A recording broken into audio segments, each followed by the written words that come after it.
তিনি যদি সিকা হন তাহলে তার ইরসাল গ্রহণযোগ্য।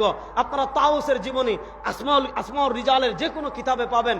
হযরত তাউস রাহিমাহুল্লাহ নবী করিম সাল্লাল্লাহু আলাইহি ওয়াসাল্লাম থেকে একটা হাদিস বর্ণনা করেছেন, যে হাদিস ইমাম আব্দুর রাজ্জাক আস-সানাআনী রাহিমাহুল্লাহ মুসান্নাফে আব্দুর রাজ্জাকে এনেছেন। নবী করিম সাল্লাল্লাহু আলাইহি ওয়াসাল্লাম তার উম্মাহকে একটা নির্দেশনা দিয়েছেন। সেই নির্দেশনা কি?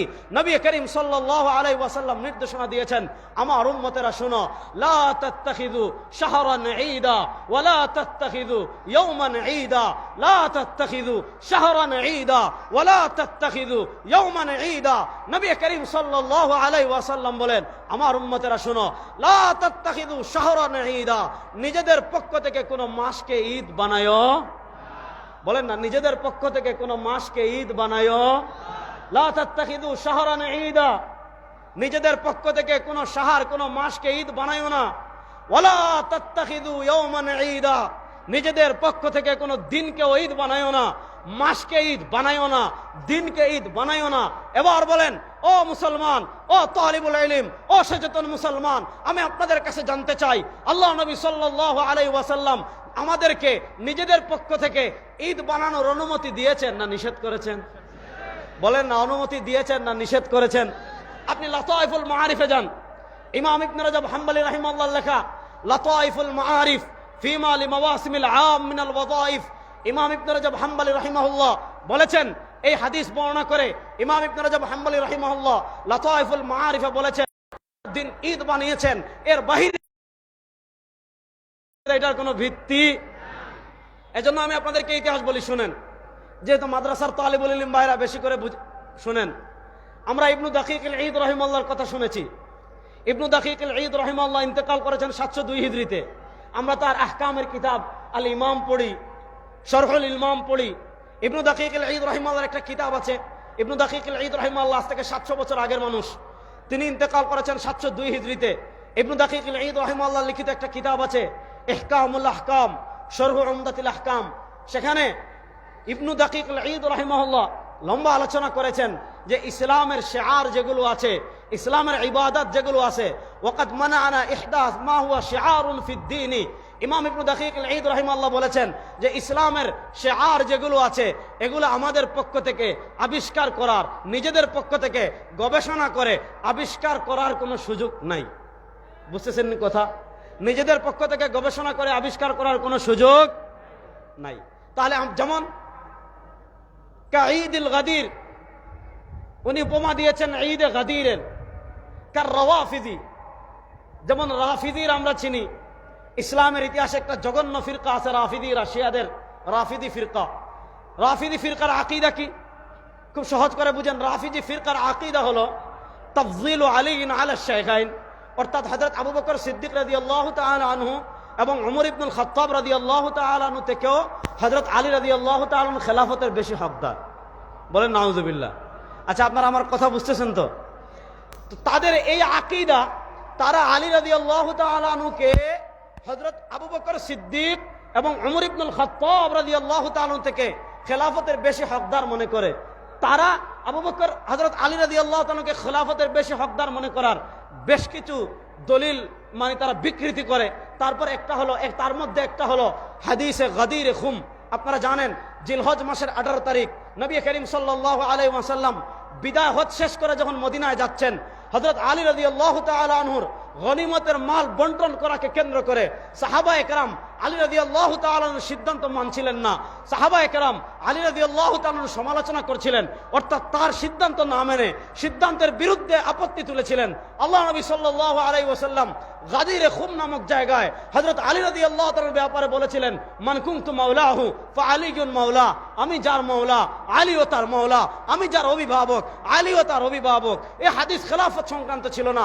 ইমাম বাইহাকি রাহিমাহুল্লাহ আল ইতিকাদ ওয়াল হিদায়া ইলা সাবিলির রাশাদ, ইমাম বাইহাকি রাহিমাহুল্লাহর আকীদার বিখ্যাত কিতাব আছে আল ইতিকাদ ইয়াওমান ঈদা, নিজেদের পক্ষ থেকে কোন দিনকে ঈদ বানায়ো না। যেহেতু আল্লাহর নবী নিজেদের পক্ষ থেকে ঈদ বানাতে নিষেধ করেছেন, সুতরাং 12ই রবিউল আউয়াল কখনো আমাদের ঈদ হতে পারে না। 12ই রবিউল আউয়াল কখনো আমাদের ঈদ হতে পারে এটা ভালো। يقرب إلى الجنة ويباعد من النار إلا قد بين لكم মা বাকিয়া শাইউন ইউকাররিবু ইলাল জান্নাহ ওয়া ইউবাইদু মিনান নারি ইল্লা ক্বাদ বুইনা লাকুম। সরওয়ারে দু আলম সাল্লাল্লাহু আলাইহি ওয়াসাল্লাম বলেন, আমার উম্মতেরা শোনো, মা বাকিয়া শাইউন, এমন কোন জিনিস বাকি নেই, ইউকাররিবু ইলাল জান্নাহ, যে জিনিস তোমাদেরকে জান্নাতের নিকটবর্তী করবে, ওয়া ইউবাইদু মিনান নারি, যে জিনিস তোমাকে জাহান্নাম থেকে দূরে সরে নিয়ে যাবে। শোনো, অর্থাৎ যে ইবাদত করে তুমি জান্নাতের নিকটবর্তী হবা, যে ইবাদত করে তুমি জাহান্নামকে পিছনে ফেলবা, যে ইবাদত করে তুমি জান্নাতের পথে অগ্রসর হবা, যে ইবাদত করে তুমি জাহান্নাম থেকে দূরে যাইবা। সরওয়ারে দু আলম সাল্লাল্লাহু আলাইহি ওয়াসাল্লাম বলেন, ইল্লা ক্বাদ বুইনা লাকুম, শোনো, যে ইবাদত আছে সব তোমাদের কাছে বয়ান করে দেওয়া হয়েছে। ইবাদত নিজের পক্ষ থেকে বানানো যায় না, ইবাদত কিয়াস করে আবিষ্কার করা যায় না, ইবাদত যুক্তি দিয়ে আবিষ্কার করা যায় না। প্রশ্ন হলো, সরওয়ারে দু আলম সাল্লাল্লাহু আলাইহি ওয়াসাল্লাম বলেন, ইল্লা ক্বাদ বুইনা লাকুম, সব বয়ান করে দেওয়া হয়েছে, সব সুস্পষ্ট করে দেওয়া হয়েছে। প্রশ্ন হলো, নবী বলেন সব সুস্পষ্ট করে দিয়েছি, তাহলে সবার চেয়ে বড় ঈদ 12ই রবিউল আউয়াল সম্পর্কে আল্লাহ নবী কিছু বলেন নাই? কথাটা বুঝতে পারতেছি? 12ই রবিউল আউয়াল পবিত্র ঈদে মিলাদুন নবী বলেন, অথবা 12ই রবিউল আউয়াল এখন তো আর ঈদে মিলাদুন নবী রয়ে নাই, এখন এটা হয়ে গেছে সকল ঈদের সেরা ঈদ। তো প্রশ্ন হলো, আল্লাহ নবী সাল্লাল্লাহু আলাইহি ওয়াসাল্লাম নামাজ শিখালেন, ঈদ শিখালেন, হজ শিখালেন, যাকাত শিখালেন, শরীয়ত শিখালেন, ইসলাম শিখালেন, সাইয়্যিদুল আয়াত সম্পর্কে কিছু শিখালেন না। তাহলে প্রশ্ন হলো, আল্লাহ নবী ইসলাম কি তাহলে আমাদের থেকে কিছু লুকিয়ে গিয়েছেন? পড়েন নাউজুবিল্লাহ। দেখেন, আমরা ফিকহে হানাফিকে ফলো করি, খুব ভালো করে বুঝবেন তালিবুল ইলম ভাইরা। ফিকহে হানাফির মৌলিক স্তম্ভ হলো 4টা। বলেন কয়টা? একটু জোরে বলেন না, কয়টা? লম্বা আলোচনার সুযোগ নাই। ইমাম ইবনু আবিল আওয়াম রাহিমাহুল্লাহ ফাদাইলু আবি হানিফা ওয়া আখবারু তালিবুল ইলম ভাইরা পড়বেন। ইমাম ইবনু হাজার হাইতামি ইন্তেকাল করেছেন সম্ভবত 963 বা এই ধরনের, 963 হিজরিতে। ইমাম ইবনু হাজার হাইতামি রাহিমাহুল্লাহ একটা কিতাব লিখেছেন, আল খায়রাতুল হিসান ফি মানাকিবিল ইমামিল আযম আবি হানিফা আন-নু'মান। আল খায়রাতুল হিসান ফি মানাকিবিল ইমামিল আযম আবি হানিফা আন-নু'মান। ওইটার সম্ভবত 62 অথবা 64 নম্বর পৃষ্ঠায় ইমাম ইবনু হাজার হাইতামি রাহিমাহুল্লাহ একটা পরিচ্ছেদ প্রতিষ্ঠা করেছেন। ওই পরিচ্ছেদের নাম হলো ফিমা বানা আলাইহি মাযহাবাহু। ইমাম আযম আবু হানিফা রাহিমাহুল্লাহর মাযহাবের ভিত্তি ছিল কয়টা জিনিসের উপর? এখানে ইমাম ইবনে হাজার হাইতামি রাহিমাহুল্লাহ বলেছেন, قد روي عن ابي حنيفه من طرق كثيره। ইমাম আযম আবু হানিফা রাহিমাহুল্লাহ থেকে অনেকগুলো সনদে বর্ণিত হয়েছে যে ইমাম আযম আবু হানিফা রাহিমাহুল্লাহ বলেন, আখুযু বিকিতাবিল্লাহ, আমি ফিকহে হানাফির 1 নম্বর স্তম্ভ রেখেছি আল্লাহর কোরআনের উপর। বলেন ফিকহে হানাফির 1 নম্বর স্তম্ভ? বড় কথা বলে না। ফিকহে হানাফির 1 নম্বর স্তম্ভ? সবাই বলেন না। ফিকহে হানাফির 1 নম্বর স্তম্ভ ফাইল্লা মাজিদ। ইমাম আযম আবু হানিফা রাহিমাহুল্লাহ বলেন, যদি শরিয়ার এমন কোন বিষয় আসে, এমন কোন মাসআলা আসে যেটা আমি তাতাব্বুত তালাশ অনুসন্ধান করে আমি কোরআনে পেলাম না, আমি কোথায় যাব? ইমাম আযম আবু হানিফা রাহিমাহুল্লাহ বলেন, ফাইল্লা মাজিদ ফাবি সুন্নতি রাসূলিহি। আমি যদি কোরআনে না পাই, আমি নবী করিম সাল্লাল্লাহু আলাইহি ওয়াসাল্লামের সুন্নাহে যাব। আমি যদি সুন্নাহে না পাই, তাহলে সাহাবায়ে কেরামের কাছে যাব। আমি যদি সাহাবায়ে কেরামের কাছে না পাই, ফাইদান তাহাল ইলা আমির ওয়া শাবি ওয়া আতা আজতাহিদু কামা ইজতাহাদু হুম রিজাল ওয়া নাহনু রিজাল। যদি কোরআনেও না পাই, যদি হাদিসেও না পাই, যদি সাহাবায়ে কেরামে না পাই, যদি বিষয়টা তাবিঈদের পর্যন্ত আসে, তাহলে অন্যান্য তাবিঈরা যেমন ইজতিহাদ করেছেন আমিও তেমন ইজতিহাদ করব। তারাও মুজতাহিদ, আমিও মুজতাহিদ। এজন্য ইমাম আযম আবু হানিফা রাহিমাহুল্লাহ ইজতিহাদের দিকে আসেন কখন? ইমাম আযম আবু হানিফা রাহিমাহুল্লাহ ইজতিহাদের দিকে আসেন যখন কোরআনে পান না, যখন হাদিসে পান না, যখন জামাতে সাহাবায়ে পান না, তখন ইজতিহাদের দিকে আসেন। এবার প্রশ্ন হলো, মিলাদুন নবী মানে আল্লাহ নবী সাল্লাল্লাহু আলাইহি ওয়াসাল্লামের জন্ম, আল্লাহ নবী সাল্লাল্লাহু আলাইহি ওয়াসাল্লাম জন্মগ্রহণ করেছেন, আমরা খুশি না বেজার? বলেন না। দেখি কারা কারা বেজার, দেখে একটা হাত তুলেন তো। ওই একজন বেজার, শুধু না বুঝে হাত তুলছে। আচ্ছা, আল্লাহ নবী সাল্লাল্লাহু আলাইহি ওয়াসাল্লামের, আমার সময় শেষ নাকি? শেষ হলে আমাকে বললেন, আমি শেষ করে দেব। আল্লাহ নবী সাল্লাল্লাহু আলাইহি ওয়াসাল্লামের আগমনে আমরা কারা কারা খুশি, দেখে একটু হাত তুলি তো। আল্লাহ নবী সাল্লাল্লাহু আলাইহি ওয়াসাল্লামের আগমনে আমরা খুশি না বেজার? বলেন, আল্লাহ নবী ইসলাম দুনিয়াতে এসেছেন, আমরা ইসলাম পেয়েছি, শরিয়ত পেয়েছি, আমরা খুশি না বেজার? এবার হাত নামান। তো আল্লাহ নবী সাল্লাল্লাহু আলাইহি ওয়াসাল্লামের আগমনে আমরা খুশি। এবার প্রশ্ন হলো, আল্লাহ নবী সাল্লাল্লাহু আলাইহি ওয়াসাল্লামের আগমনে যে আমরা খুশি হয়েছি, এই খুশি প্রকাশ করব কিভাবে? দেখেন, মিলাদুন নবী মানে আল্লাহ নবী ইসলামের জন্ম। আল্লাহ নবী ইসলামের জন্ম মানে না এমন কোন ব্যক্তি দুনিয়াতে নাই। আরে বেটা, নবীর মিলাদ যদি না হতো, নবী যদি জন্মগ্রহণ না করতেন, তুই তার উম্মাহ হলে কিভাবে? নবী যদি জন্মগ্রহণ না করতেন, আপনি কোরআন পেলেন কিভাবে? নবী করিম সাল্লাল্লাহু জন্মগ্রহণ না পেলে আপনি মুসলমান হলেন কিভাবে? তাহলে মিলাদুন নবী মানে নবী করিম সাল্লাল্লাহু আলাইহি ওয়াসাল্লামের জন্ম। আল্লাহ নবী জন্মগ্রহণ করেছেন, এই কথা কেউ অস্বীকার করে না। আল্লাহ নবীর আগমনে আমরা খুশি হয়েছি, এই কথা কেউ অস্বীকার করে না। প্রশ্ন হলো, খুশি প্রকাশ করব কিভাবে? আমরা বলি খুশি প্রকাশ করব ওইভাবে যেইভাবে করেছেন নবী এবং সাহাবা। নবী এবং সাহাবাকে বাদ দিয়ে মন গড়া পদ্ধতিতে খুশি প্রকাশ করা বিদআত ছাড়া কিচ্ছু না। এখানে ইখতিলাফটা লেগেছে পদ্ধতি নিয়ে। প্রশ্ন হলো, আল্লাহ নবী ইসলামের জন্মের খুশি আমরা প্রকাশ করব কিভাবে? উত্তর সহজ, যেভাবে করেছেন নবী এবং সাহাবী। এবার প্রশ্ন হলো, এটা বলে আমি শেষ করব। এবার প্রশ্ন হলো, নবী করিম সাল্লাল্লাহু আলাইহি ওয়াসাল্লাম তার জন্মের খুশি প্রকাশ করেছেন কিভাবে? আপনি তিনটা হাদিস আমি বলবো। তিনটা হাদিসের মৌলিক টেক্সট হলো একটা, ইমাম মুসলিম রাহিমাহুল্লাহ সহিহ মুসলিমে হাদিস এনেছেন। হযরত আবু কাতাদা আনসারী রাদিয়াল্লাহু তাআলা থেকে হাদিস এসেছে, আল্লাহ নবী সাল্লাল্লাহু আলাইহি ওয়াসাল্লাম প্রত্যেক সোমবারে রোজা রাখতেন। কি বারে? বলেন না, কি বারে? হযরত আবু কাতাদা আনসারী রাদিয়াল্লাহু তাআলা আনহু বলেন, সুইলা রাসূলুল্লাহ সাল্লাল্লাহু আলাইহি ওয়াসাল্লাম আন সিয়াম ইয়াউমিল ইসনাইন। আল্লাহ নবী সাল্লাল্লাহু আলাইহি ওয়াসাল্লাম সোমবারে রোজা রাখতেন। তাকে জিজ্ঞাসা করা হলো, ইয়া রাসূলুল্লাহ, আপনি কেন সোমবারে রোজা রাখেন? হাদিসে তিনটা কারণ পাওয়া যায়। আসবাবুল আউয়াল, প্রথম কারণ, সরওয়ারে দু আলম সাল্লাল্লাহু আলাইহি ওয়াসাল্লাম বলেন, ফিহি ওয়ালিদতু, সোমবারে রোজা রাখার এক নম্বর কারণ হলো সোমবারে আমি জন্মগ্রহণ করেছি। দুই নম্বর কারণ, ফিহি উবআসু আলাইয়া, সোমবারে আমার উপর প্রথম ওহী আসছে। তিন নম্বর কারণ, আশ-শামাইলুল মুহাম্মাদিয়াতে ইমাম তিরমিজি রাহিমাহুল্লাহ হাদিস এনেছেন, আল্লাহ নবী সাল্লাল্লাহু আলাইহি ওয়াসাল্লাম বলেন, সোমবার এবং বৃহস্পতিবার বান্দার আমল আল্লাহর কাছে পেশ করা হয়। ইন্নী উহিব্বু আন উরাদা আমালি ওয়া আনা সাইম। সরওয়ারে দু আলম সাল্লাল্লাহু আলাইহি ওয়াসাল্লাম বলেন, আমি পছন্দ করি আমার আমল আল্লাহর কাছে এমন ভাবে উপস্থাপন করা হোক যে আমি রোজাদার। তাহলে আল্লাহ নবী সাল্লাল্লাহু আলাইহি ওয়াসাল্লাম তার জন্ম পালন করেছেন কিভাবে? আল্লাহ নবী ইসলাম তার জন্ম মিলাদ পালন করেছেন কিভাবে? উত্তর সহজ, আমরা হাদিসে পেয়ে যাই, তিনি মিলাদ পালন করেছেন সোমবারে রোজা রাখার মাধ্যমে। তিনি মিলাদ পালন করেছেন কিভাবে? সোমবারে। দেখেন, একটা হলো জন্ম তারিখ, আরেকটা হলো জন্মবার। মনোযোগ, একটা হলো জন্ম তারিখ, গভীর মনোযোগ মনোযোগ।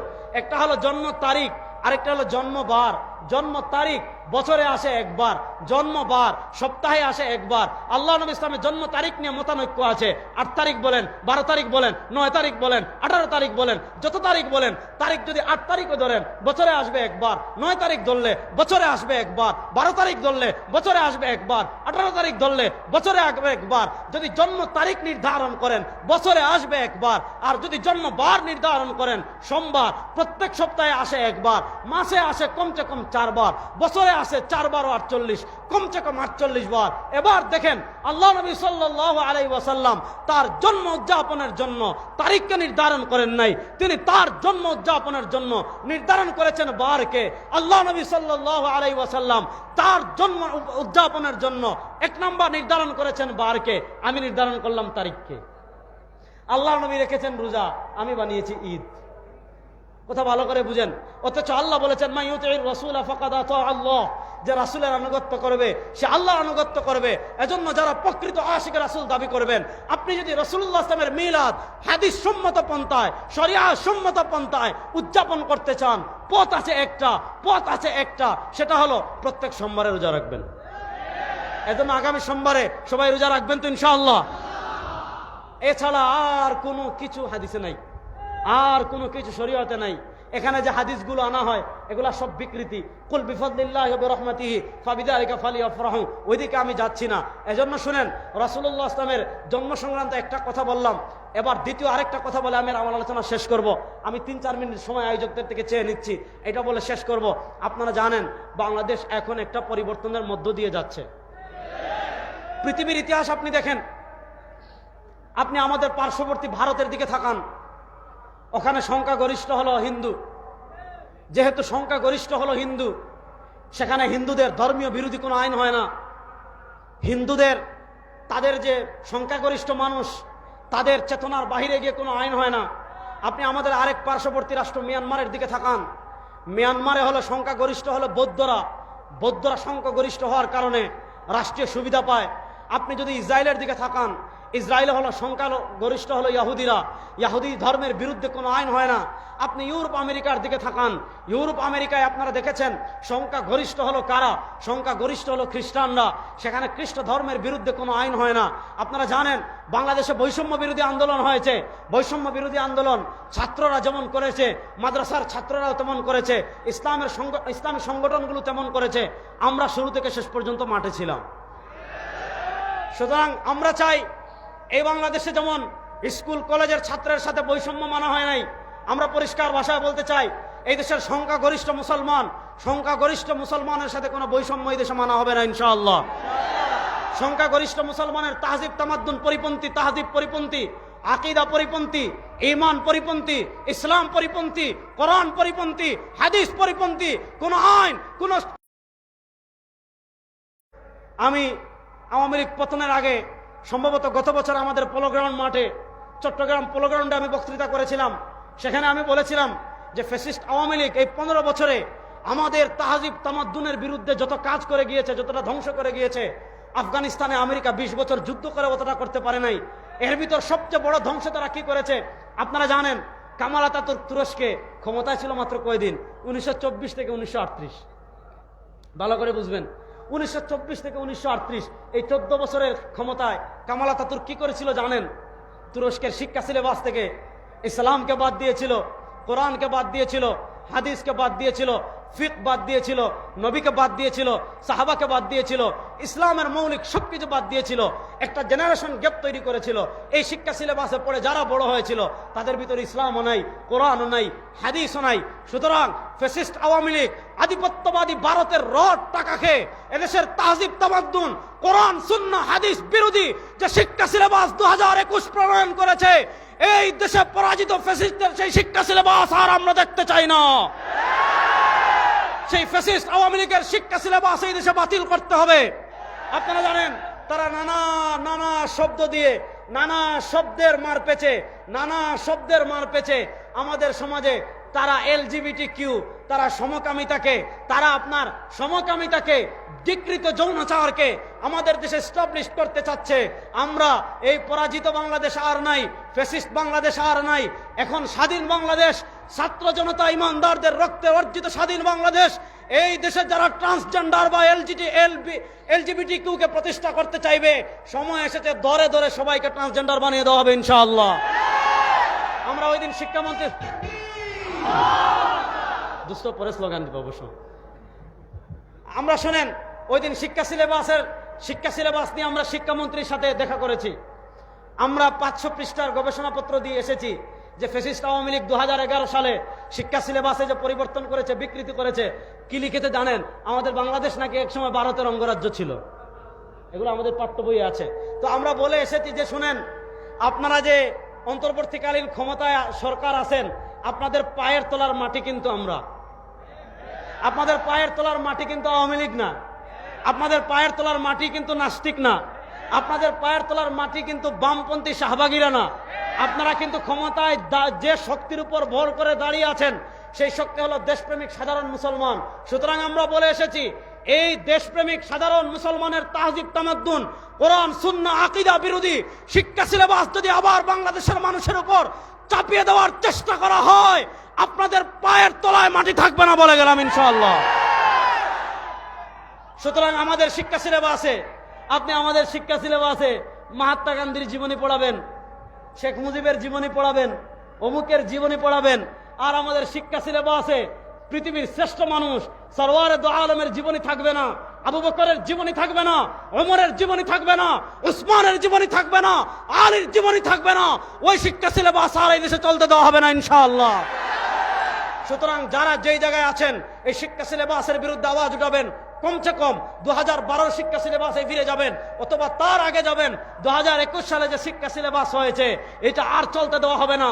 আগামী কিছুদিন পরে নতুন বই আসবে, আমরা পর্যালোচনা করছি। যদি দেখি পরিবর্তন না হয়েছে, বাংলাদেশে এমন আগুন জ্বালিয়ে দেওয়া হবে বঙ্গোপসাগরের পানি দিয়েও নিভাতে পারবেন না ইনশাআল্লাহ। আবার দেখা হবে, কথা হবে। আল্লাহ সবাইকে ভালো রাখুক, সুস্থ রাখুক। ইন আসাবতু ফামিনাল্লাহ ওয়া ইন আখতাতু ফামিন্নি ওয়া মিনাশ শাইতান। সুবহানাকাল্লাহুম্মা ওয়া বিহামদিকা আশহাদু আল্লা ইলাহা ইল্লা আনতা আস্তাগফিরুকা ওয়া আতুবু ইলাইক। আসসালামু আলাইকুম ওয়া রাহমাতুল্লাহি ওয়া বারাকাতুহু। সকলে বলি মাশাআল্লাহ। হযরত আমাদের সামনে গুরুত্বপূর্ণ আলোচনা করেছেন। এই